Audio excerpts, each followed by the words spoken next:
Vous avez lu avec beaucoup d'attention cette interview que Édouard Philippe donne à Paris, Normandie, le Premier ministre. Donc on est évidemment à 12 jours du second tour des élections municipales. Va-t-il l'emporter? Et que dit-il exactement le Premier ministre? Alors il y a un cadrage formel dans cette interview, assez banal. En gros, si je perds, je quitte l'hôtel Matignon. Si je gagne, et si Emmanuel Macron me le demande, s'il pense que je dois continuer ma mission à Matignon, j'assumerai mes responsabilités. Donc, même s'il gagne dans 12 jours la mairie du Havre, il peut rester Premier ministre. Mais ce qui est très important dans cette interview, c'est la phrase qui suit.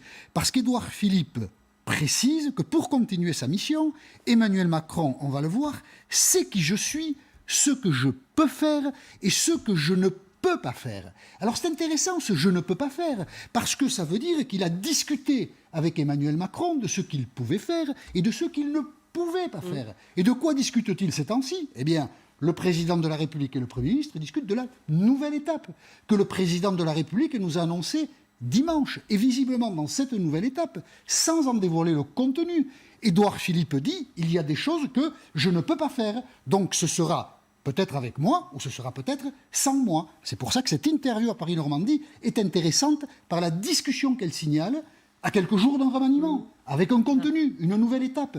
Elle signale une discussion au sommet de l'État. Bon, une discussion au sommet de l'État, vous venez d'évoquer le mot remaniement. Est-ce que ça veut dire qu'Édouard Philippe laisse entendre qu'il est sur le départ? Exactement, c'est exactement ça. C'est la première fois qu'il le dit. C'est Édouard Philippe laisse entendre, il ne dit pas que, mais il laisse entendre qu'il pourrait ne pas être le Premier ministre de la nouvelle étape. Et une deuxième phrase, alors là, à l'attention de l'opinion publique plutôt que d'Emmanuel Macron, signale ceci: « Je serai de retour au Havre au plus tard en 2022, mais peut-être beaucoup plus tôt. » Ah ben, écoutez Édouard, vous avez fait la valise déjà, là. Vous voyez, c'est ça l'idée. Hein, quand même. C'est ça l'idée, mais pourquoi il dit ça maintenant, Jean-Michel? Ça aussi, si je peux me permettre, Pascal, c'est une question très intéressante. Il dit ça maintenant parce qu'il n'est pas obligé. Sérieux, il n'est pas obligé, il peut garder tout ça pour lui. Il veut le dire parce qu'il ne veut pas, si sa mission de Premier ministre s'arrête dans 15 jours, apparaître comme étant limogé par le patron.